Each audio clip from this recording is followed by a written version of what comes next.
Salam kepada Dewan Juri serta teman-teman semua. Perkenalkan kami tim dari Universitas Pajajaran yang akan mempresentasikan karya tulis ilmiah kami dengan judul Analisis Perencanaan Lokasi Ibu Kota Negara Baru Indonesia berbasis Smart City dengan sumber energi panas bumi dan energi surya menggunakan metode remote sensing. Sebelum memulai presentasi, izinkan kami memperkenalkan diri di mana tim kami terdiri atas saya sendiri, Catherine, serta dua rekan saya Tubagus dan Rania. Pertama adalah latar belakang dibuatnya tulisan kami. Jakarta sebagai Ibu Kota Negara atau IKN Indonesia seringkali dilanda banjir besar sejak 2007 dan lahannya mulai terbatas akibat overpopulasi. Oleh karena itu dipilihlah Kalimantan Timur sebagai daerah calon IKN baru Indonesia karena lokasinya yang strategis di tengah kepulauan Indonesia, luas, minim potensi bencana alam dan tidak padat penduduk. Momentum ini sangat tepat dimanfaatkan untuk menggagas dan menerapkan konsep Smart City yang memanfaatkan energi baru dan terbarukan atau EBT. Konsep Smart City di sini difokuskan pada pemanfaatan EBT dengan tujuan mencapai ketahanan energi dan mengurangi efek terhadap lingkungan, serta mendukung pemenuhan goals SDGs ke-7, 9, dan 11. Alternatif sumber energi yang sesuai dengan tujuan tersebut dan kondisi geografis Indonesia adalah energi panas bumi dan energi surya. Cara yang dapat dilakukan untuk menganalisis kelayakan lahan dan potensi EBT adalah pengolahan data satelit via Google Earth Engine karena terjangkau dan memberikan hasil yang cukup memuaskan untuk daerah yang luas. Selanjutnya, untuk rumusan masalah yang kami angkat dalam tulisan ini adalah 1.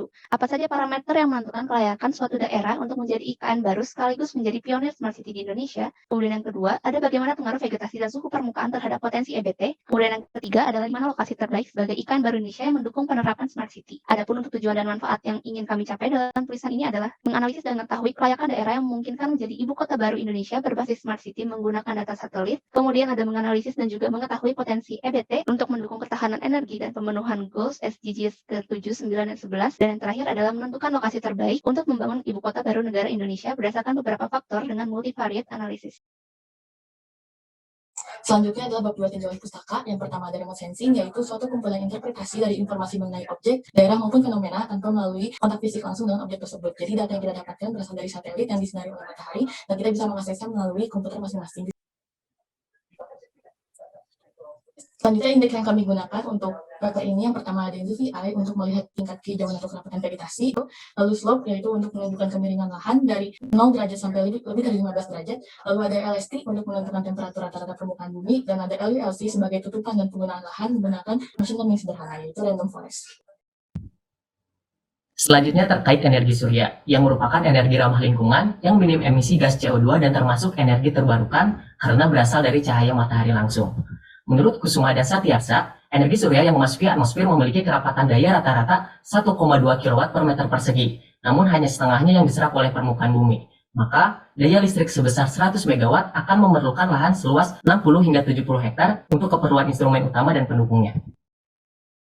Kemudian terkait dengan energi panas bumi juga menjadi salah satu pilihan energi untuk menggantikan energi fosil. Menurut data Badan Geologi 2019, Indonesia memiliki potensi panas bumi sebesar 23,9 gigawatt dan berdasarkan penyelidikan menyatakan bahwa terdapat 5 prospek panas bumi di Kalimantan yang berupa sistem panas bumi non-vulkanik. Selanjutnya adalah konsep Smart City. Caraglio del Bodaniscan pada tahun 2011 menyebutkan bahwa suatu kota akan menjadi cerdas apabila investasi pada sumber daya manusia dan modal sosial, serta infrastruktur sistem komunikasi dapat meningkatkan pertumbuhan ekonomi yang berkelanjutan dan kehidupan yang berkualitas, dengan pengelolaan sumber daya alam yang bijaksana melalui tata pemerintahan yang partisipatif. Konsep kota cerdas tidak semata-mata mementingkan interkoneksi antar elemen di dalamnya, namun juga harus memperhatikan energi yang digunakan dalam menjalankannya, dengan tujuan agar integrasi gabungan teknologi menggunakan sumber energi terbarukan dapat mengurangi dampak lingkungan secara signifikan. Selanjutnya adalah bab 3 yaitu metode penelitian. Dalam metode penelitian ini, kami menggunakan pendekatan kuantitatif dan juga kualitatif. Untuk pendekatan kuantitatif, kami menggunakan data satelit yang diolah dan dianalisis menggunakan Google Earth Engine untuk mengetahui potensi sumber energi surya dan panas bumi, kemiringan lereng, LST, canopy density, serta kualifikasi land cover daerah penelitian untuk mengetahui kelayakan pembangunan IKN baru Indonesia. Sedangkan untuk pendekatan kualitatif, dilakukan studi literatur klasifikasi parameter dan pengelompokan daerah ideal dengan pembobotan dalam multi-criteria evaluation. Berikut ini merupakan diagram alir penelitian di mana dengan platform Google Earth Engine kita mengolah dataset yang digunakan, yaitu MODIS untuk mendapatkan data indeks LST, SRTM untuk mendapatkan data indeks slope, serta Sentinel-2 untuk mendapatkan data indeks NDVI dan LULC. Dari data indeks tersebut, dilakukan pengolahan data menggunakan metode multi-criteria evaluation untuk membuat klasifikasi pada peta. Lalu dilakukan analisa untuk mendapatkan zona kesesuaian lahan Smart City Kalimantan Timur. Kemudian, diagram alir kedua ini merupakan diagram alir untuk mendapatkan data terkait energi surya dan energi energi panas bumi pada lokasi penelitian, di mana yang kita lakukan yaitu studi literatur dan didukung pula dengan data LST, data penelitian terdahulu untuk mendapatkan potensi energi surya dan energi panas bumi yang dapat dimanfaatkan untuk pembangunan smart city. Selanjutnya ada multi criteria evaluation, di mana kami sudah membuat sebanyak 4 kelas dengan rincian seperti tabel 1 dengan keterangan dari sangat sesuai sampai tidak sesuai. Multi criteria evaluation sendiri adalah metode menggabungkan dan menjumlahkan beberapa data dengan menghasilkan hasil yang mewakili data yang dimasukkan. Dan data itu sudah dilakukan seleksi dan dibuat kriteria, di mana setiap kriteria sudah digabung dan seleksi menjadi satu peta. Dan dari peta tersebut kita bisa melihat wilayah kesesuaiannya berdasarkan kelas 1, 2, 3 maupun kelas 4.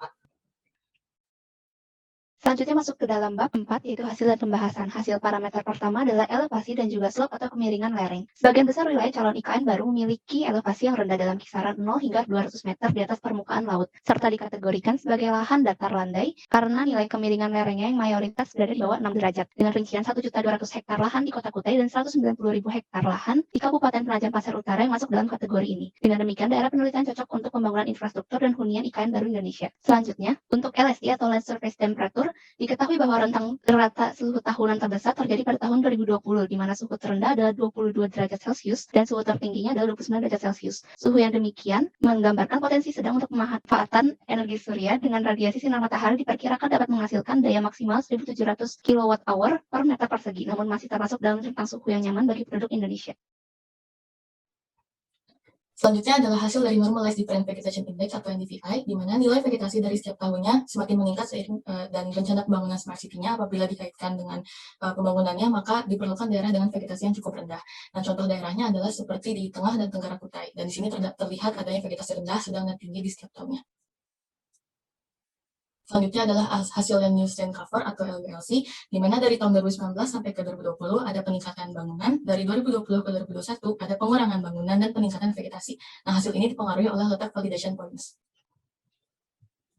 Untuk training points terlihat di confusion matrix pada tahun 2019 memiliki akurasi sebesar 95%, lalu di tahun 2020 sebesar 85%, di mana di sini akurasinya cukup kecil karena hasilnya memiliki banyak bangunan, sedangkan di NDVI menunjukkan banyaknya vegetasi. Dan untuk tahun 2021 akurasinya 98% dan cukup baik. Selanjutnya untuk multi criteria evaluation, di sini terlihat tidak terlalu berbeda untuk kriterianya dari tahun 2019 sampai 2021, sedangkan untuk kriteria pembangunan smart city sendiri diperlukan tingkat vegetasi yang rendah atau sedang, lalu suhu permukaan pada rentang 20 sampai 27 derajat Celcius, dan daerah berada pada lahan datar sampai landai. Setelah meninjau daerahnya, maka kami menemukan lokasi ideal seperti di Kota Hitam. Kondisi daerah di Kota Hitam adalah memiliki elevasi di ketinggian rendah, nilai slope-nya adalah tanah datar, temperaturnya sedang, NDVI tidak terlalu tinggi, lalu LULC juga menunjukkan daerah dengan vegetasi lebih banyak, dan multi criteria evaluation menunjukkan kelas 1 sampai kelas 2 tiap tahunnya, dan di sana juga tidak banyak permukiman.